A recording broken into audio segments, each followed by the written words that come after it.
요한복음 3장 22절입니다.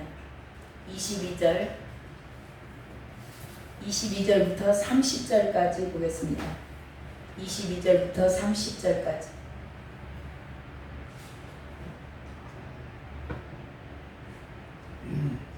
한 목소리로 읽겠습니다. 요한복음 3장 22절부터 30절까지입니다. 함께 읽습니다. 시작. 그 후에 예수께서 제자들과 유대 땅으로 가서 거기 함께 유하시며 세례를 베푸시더라. 요한도 살렘 가까운 에논에서 세례를 베푸니 거기 물이 많음이라. 그러므로 사람들이 와서 세례를 받더라. 요한이 아직 옥에 갇히지 아니하였더라. 이에 요한의 제자 중에서 한 유대인과 더불어 정결의식에 대하여 변론이 있었더니 그들이 요한에게 가서 이르되 라피여, 선생님과 함께 요단강 저편에 있던 선생님이 증언하시던 이가 세례를 베푸르매 사람들이 다 그에게로 가더이다.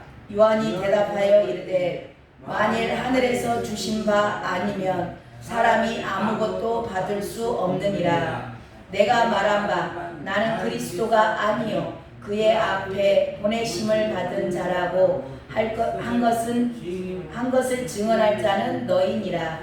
신부를 취하는 자는 신랑이나 서서 신랑의 음성을 듣는 친구가 크게 기뻐하나니 나는 이러한 기쁨으로 충만하였노라. 그는 흥하여야 하겠고 나는 쇠하여야 하리라 하니라. 아멘. 아멘. 사도 요한이 아니고 세례 요한의 이제 그가 사명을 얼마나 겸손하게 감당을 하는가에 대한 내용이 오늘 말씀입니다. 예수님도 제자들과 함께 다니시면서 세례를 베푸셨어요. 근데 이제 예수님이 직접 세례를 준 건 아니고 예수님이 제자들에게 세례를 줬다. 예수님의 제자들이 세례를 줬다라는 말씀이 나오죠. 제자들이 세례를 줬다라는 것은 예수님이 이 땅에 오셔서 공생애를 하는 동안에 훈련을 시키는 거죠. 제자들 교육을 시키는 겁니다. 예수님이 이제 직접 세례를 주신 게 아니고 제자들을 시켜서 세례를 줄 수 있게끔 했다. 이제 가르치게끔. 그러니까 예수님이 이 땅에서 오래 계실 거 아니잖아요. 예수님은 이미 다 알고 계셨고 가시기 전에 그러니까 전도 훈련도 시키셨죠. 전도 훈련도 시키시고 축사하는 거 그런 권세도 주셨고 제자들을 파송시켜서 너희들이 어떻게 해야 된다. 그리고 본인께서 직접 이 땅에 오셔서 본을 보이셨어요. 그러니까 이게 뭐냐면 직접 본을 보이고 가르치시고 그 제자들을 훈련시키는 이유는 당신이 가신 후에 당신의 사명을 감당하시고 나면 주님도 승천하십니다. 오늘 세례 요한도 본인이 주어진 사명, 각자의 주어진 사명을 위해서 가면서 이제 예수님은 지금 뒤에 남을 제자들에게 훈련을 시키는 거죠. 제자들에게 세례 주는 것들을 가르쳐 줬다. 이게 많은 사람들이 본인들이 이렇게 가르치지 않고 이게 또 배우려고도 해야 돼요. 제자들을 세우고 이제 후임들을 세워야 되는데 그걸 보면은 우리 구약의 모세가 하나님께서 너는 요단강을 못 건너간다, 가나안 땅에 못 들어간다 했을 때 모세가 하나님께 구한 게 뭐냐면 그러면 하나님 이 백성을 인도할 자를 세워주세요라고 얘기를 해요. 그러니까 자기 대신에 해야 이 일을 감당할 후임을 세워주세요. 모세가 잘한 거 그겁니다. 그래서 모세의 사명도 거기까지예요. 요단강을 건너가는 거는 여호수아의 사명이었습니다. 그러니까 요단강을 건너가기까지 그 요단강 앞에까지 인도하는 게 모세의 사명. 그리고 요단강을 건너갈 후임을 세워주세요. 그래서 세워준 것이 여호수아에게 안수해서 그에게 보내주죠. 근데 이게 이 후임도 여호수아는 늘 모세를 따라다녔던 지금 요새 뭐 세상 말로 가방못지라 그러죠. 예, 늘 모세 곁에서 붙어 있었던 자, 그에게 예, 나머지 후임을 세우는 거죠. 근데 이제 여호수아서 다음에 나오는 게 사사기예요. 그러니까 여호수아가 실수했다. 뭐 이제 그걸 우리가 실수라고 표현하기는 좀 그렇긴 합니다만은 여호수아가 굉장히 훌륭했죠. 그렇지만 그 리더십이 굉장히 대단했던 여호수아예요. 그래서 여호수아서를 읽으면 이렇게 막 개척하고 막 앞으로 전진하고 그런 거 가라면 가고 이제 서는 그런 순종의 훈련이 굉장히 잘 돼 있는 게 여호수아지만 그 다음에 나오는 사사기는 뭐냐면 리더가 세워지지 않습니다. 예, 여호수아가 굉장히 사역을 잘 감당했지만 그 뒤에 나올 자기 뒤를 이어갈 후임을 안 세워놓고 여호수아가 죽어요. 그러다 보니까 이제는 거기서부터 이스라엘이 죄를 계속 범하고 리더 부재예요. 그러니까 리더가 없으니까 자기 소견에 옳은 대로 행하였더라 그렇게 나와요. 그래서 리더가 한 공동체에 어떤 리더가 세워지느냐는 굉장히 중요한 것이다. 그래서 예수님도 제자들에게 지금 세례를 베푸는데 세례는 굉장히 중요한 겁니다. 이제 예수님도 제자들을 시켜서 세례를 줬고 또한 그게 이제 22절이고요. 23절에는 세례 요한도 세례를 줘요. 거기 나오죠. 23절은 보면 22절은 그 후에 예수께서 제자들과 유대 땅으로 가서 거기 함께 유하시며 세례를 베푸시더라 그러죠. 예, 예수님이 베푼 건 아니고 제자들이 베풀었다고 나와 있습니다. 다른 복음서에. 자, 그리고 23절에 보면 요한도 살렘 가까운 에논에서 세례를 베푸니 거기 물이 많음이라. 그러므로 사람들이 와서 세례를 받더라. 자, 예수님과 제자들도 세례를 베풀고, 자, 세례 요한도 제자들과 함께 세례를 베풀고 있습니다. 그러면 이게 지금 무슨 얘기냐? 세례자들이 많이 나와요. 지금 교회에서도 새가족들이 많이 들어와가지고 막 세례를 베풀었다. 그들이 이제 세례를 베풀었다 그러면 교회가 부흥된 거예요? 침체되어 있는 겁니까? 부흥된 거죠. 네, 지금 하나님의 나라가 이렇게 부흥되어 가는 상황이에요. 자, 그러면 제일 싫어하는 거 누가 싫어해요? 예, 사탄들이 싫어하는 겁니다. 지금 그 내용이 나와 있는 거거든요. 자, 이 세례는 저와 여러분이 이제 세례에 대해서 잠깐 제가 언급하고 넘어가도록 하겠습니다. 세례는 굉장히 중요한 거예요. 자, 세례는 저와 여러분이 여기 계신 분들은 다 세례를 받으셨습니다. 근데 이 세례를 아무 생각 없이 쉽게 말하면 그냥 코스 요리 받듯이 코스 요리 먹듯이 하셔버리는 경우가 굉장히 많아요. 근데 세례의 의미에 대해서 로마서 6장에 가면 가장 잘 나와 있어요. 자, 세례는 첫 번째가 뭐냐? 죄사함을 받는 겁니다.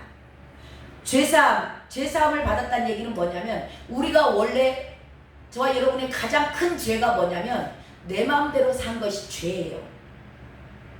믿지 않은 것이 죄입니다.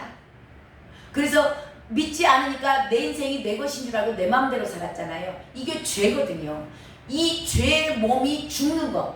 그러니까 세례 받을 때 지금은 이제 간단하게 하니라고 머리에서 강대상에서 그냥 머리에다 물 조금 뿌리는 건데요. 그때 당시에 이 세례는 뭐냐면 침례예요. 침례는 뭐냐면 그 물가나 그런 물이 많은 데 들어가 가지고 완전히 사람이 머리까지 다 물속에 잠겨요. 잠길 게 뭐냐면은 죽는 겁니다. 죄의 몸. 원래 내가 내 인생이 내 것인 줄 알고 내 마음대로 살았던 거. 그게 죽는 거예요. 물속에 들어갈 때. 이게 죄의 몸이 죽은 겁니다. 이게 죽고 그리고 물에서 잠깐 이렇게 저도 침례를 받았거든요. 침례 받을 때 목사님들이 바로 안 꺼내줘요. 물속에 들어가면 숨쉬기 힘들잖아요. 숨쉬기 힘드는데 물속에다 딱 담가놓고 머리를 누르고 가만히 놔둬요. 물속에 있을 때 좀 힘들잖아요. 그게 3일이에요. 3일. 예수님이 십자가에서 죽으시고 3일 계시잖아요. 3일 계신 후에 올라오잖아요. 부활하시잖아요. 이게 그래서 나올 때 물속에서 잠겼다가 올라올 때 그게 부활이에요. 부활. 새 생명으로 사는 겁니다. 이게 세례의 의미예요. 그러니까 저희 이제 교회들도 가능만 하다면, 제가 그 세례 받았던 교회는 저는 침례를 받았다 그랬잖아요. 그 목사님은 굉장히 이 세례에 굉장히 이 의미를 뭐 확실하게 좀 하고 싶은 그런 의욕이 있었던 목사님이세요. 그러니까 이 강대상에다가 침례탕을 아예 만들어 놓으셨어. 그러니까 강대상 안에가 목욕탕처럼 물을 넣으면 이렇게 깊이 해가지고 그 침례탕을 만들어 놓으셨더라고. 하고 성의를 입고 그 세례 받을 때 우리 성의 입잖아요. 하얀 가운 입고 그 물속에 들어가서 잠겼다가 올라와요. 그래갖고 완전히 막 물에 다 젖어가지고 이렇게 제가 저 침례를 받았거든요.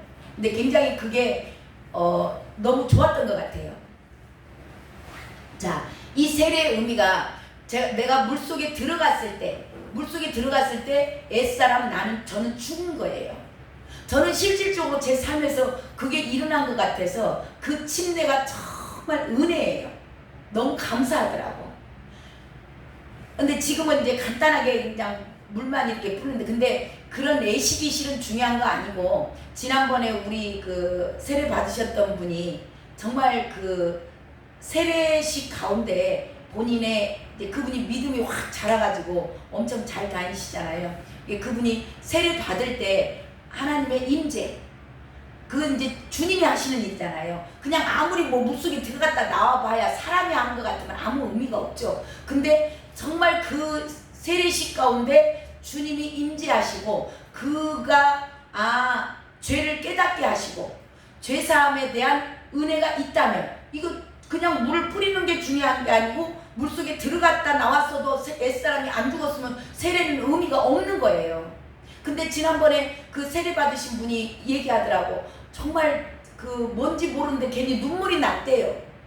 세례 받으면서 말씀을 하시더라고. 그러니까 세례는 의미가 두 가지예요. 옛사람이 죽는 겁니다.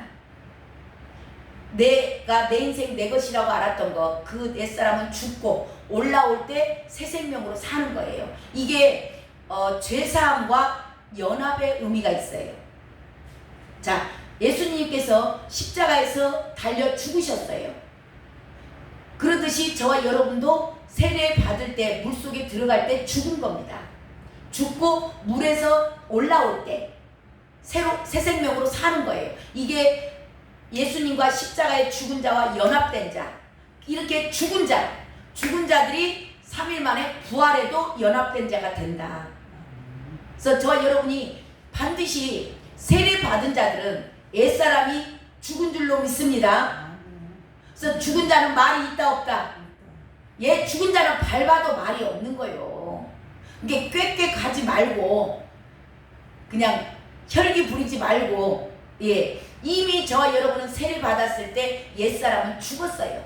죄에 대한 죄의 종로로 가던 저와 여러분은 죽었습니다. 그래서 다시는 죄 질까요, 안 질까요?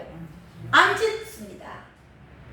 이게 세례의 진정한 의미예요. 그러니까 세례 받은 사람들은 죄 지라고 사정해서 돈 줘가면서 죄 좀 짓고 오세요 해도 싫은 겁니다. 왜? 죽었으니까. 그런 저와 여러분의 은혜가 있을 줄로 믿습니다. 그래서 내가 정말 그 뒤로부터 살아가는 이 부활의 삶은요, 정말 세례 받은 자답게 살아가는 겁니다. 이게 뭐예요? 하나님의 자녀로 살아가는 거예요.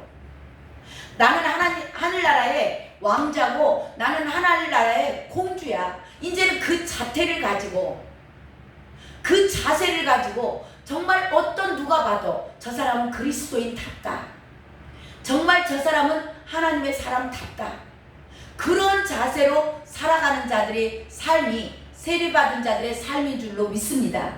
이것이 저와 여러분의 삶 가운데서 드러나고 나타날 때 하나님의 나라는 확장됩니다. 아멘. 그래서 이 세례식을 이 사단들이 좋아하지 않아요. 그래서 제가 지난번에 언제 간증했죠. 세례 교육 학습 다 받았어요. 교육 다 받아놓고 세례 받는 날 초상 나는 경우가 많다니까요. 왜요? 세례 회방하는 거예요. 그러니까 이 세례식은 새 생명이 탄생하는, 그러니까 임신한 여자가 출산하는 날과 똑같은 거예요. 아이가 새 생명이 나오는 날입니다. 얼마나 기쁜 날이에요. 아이 하나가 태어나면 얼마나 박수치고 그냥 온 동네 잔치하고 생일, 그래서 생일이잖아. 그게 생명이 태어난 날. 자, 이렇게 세례식이 흥황하게 일어나니까 사탄들이 벌떼같이 일어났습니다. 벌떼같이 일어나서 이제 참소하고 이렇게 이간질해요. 그 내용이 나오는데요. 25절 한번 읽어봐요. 25절 함께 읽습니다. 시작. 이에 요한의 제자 중에서 한 유대인과 더불어 정결의식에 대하여 변론이 되었더니, 네.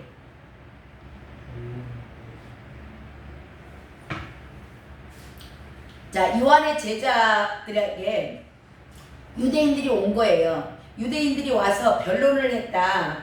그 내용이, 변론의 내용은 여기에 기록이 되어 있진 않지만 와서 무엇을 얘기했겠어요? 자, 예수님이 침례를 누구한테 받았어요?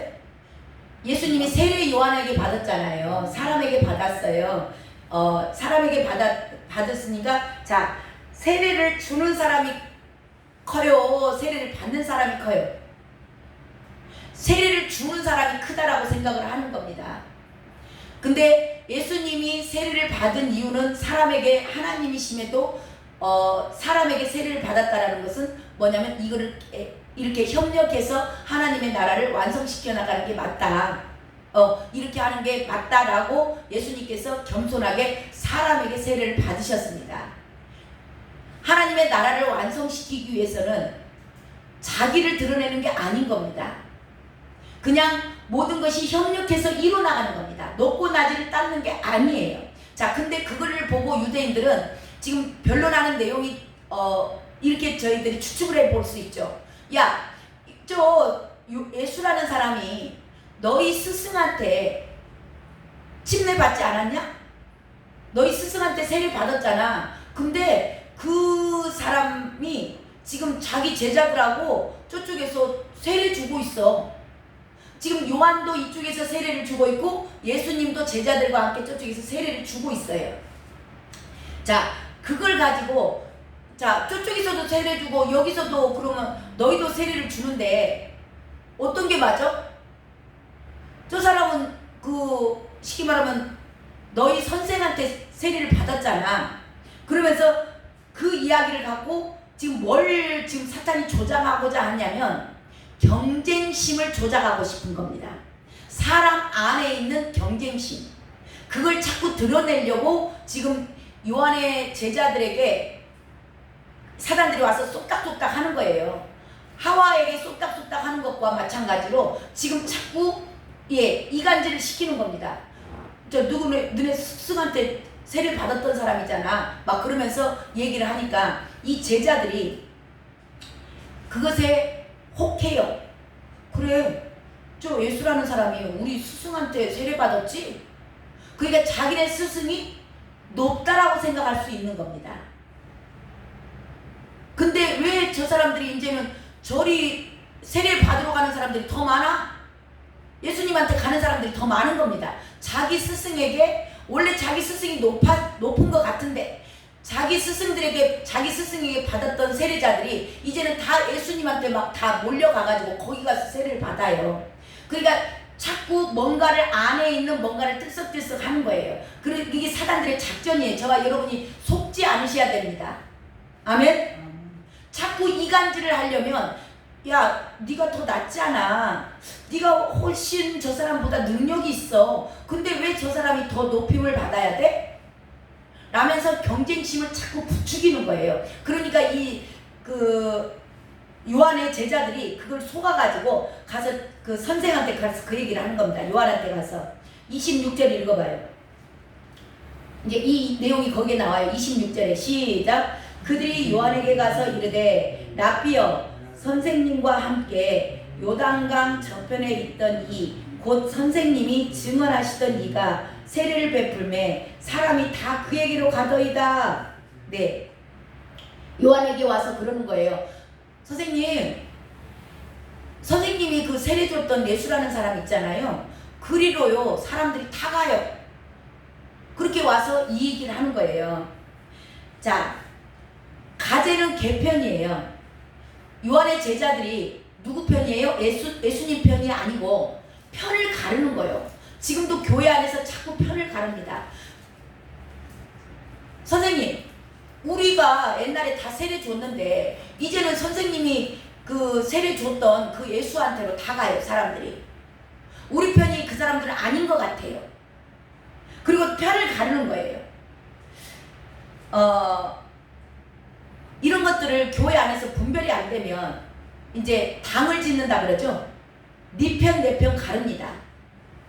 장로편, 목사편, 권사편, 집사편 해가지고 자꾸 편을 가르는 거, 이거 당 짓는 거예요. 자꾸 경쟁하게 하고. 그래서 싸움이 일어나잖아요. 근데 그 가운데 이 세례 요한의 훌륭한 거, 정말 그 세례 요한의 자기 자신이 내가 누구인가를 알아요. 세례 요한의 가장 훌륭한 점을 이걸 예수님께서 이 땅에서 낳은 자 중에, 여자가 낳은 자 중에 최고다라고 칭찬했던 게, 그래서 세례 요한을 칭찬했던 겁니다. 자, 세례 요한이 뭐라고 얘기를 하는가? 27절 읽어봅니다. 자, 27절 함께 시작. 요한이 대답하여 이르되 만일 하늘에서 주신 바 아니면 사람이 아무것도 받을 수 없느니라. 예. 자, 세례 요한이 정확히 말씀하죠. 아니야. 나에게 많이 오고 그분에게 많이 가고 그런 거 중요하지 않아. 하나님의 뜻만이 이루어져. 자, 이 이야기 안에 뭐가 들어있어요? 우리 모두는 하나님의 나라의 완성을 위해서 부름을 받은 자입니다. 이걸 잊어버리니까, 본질을 잊어버리면 경쟁심을 누군가가 와서 자꾸 자극을 하고 서로 싸우게 만들려고 이간질할 때 자기 영광, 나를 뭔가 좀 나타내야 된다. 사람들에게 내가 누구인가를 알려야 돼. 내 교회가 얼마나 훌륭한 교회고 내가 얼마나 많은 공로를 세웠던 것을 나타내야 된다라는 것에 대해서 완전하게 죽어지지 않은 사람은, 그게 조금이라도 있는 사람들은 이런 이간질 가운데 흔들립니다. 근데 이 요한이 흔들리지 않아요. 흔들리지 않고 정확히 얘기합니다. 우리는 하나님 나라의 완성을 위해서 부름을 받은 자야.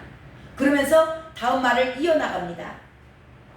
자, 28절부터 30절까지 읽습니다. 시작. 내가 말한 바 나는 그리스도가 아니요 그의 앞에 보내심을 받은 자라고 한 것을 증언할 자는 너희야. 예, 자, 그러죠. 여기서 내가 얘기했잖아. 나는 광야에 외치는 자의 소리라고, 주의 길을 예비하는 자라고 내가 이미 너희들에게 증언했잖아. 그 얘기하죠. 그러면서 자기의 입장을 얘기해요. 29절 30절 시작. 신부를 취하는 자는 신랑이나 서서 신랑의 음성을 듣는 친구가 크게 기뻐하나니 나는 이러한 기쁨으로 충만하였노라. 그는 흥하여야 하겠고 나는 쇠하여야 하리라 하니라. 아멘. 아멘. 세례 요한이 자기가 서야 할 자리를 정확히 아는 겁니다. 많은 사람들이 자기의 영광을 위해서 일을 하다 보니까 자기도 모르게, 어제 이제 우리 집회 하나를 해 오는데 그분 목사님하고 이제 그걸 준비하는데 그분이 어제 이제 오셔가지고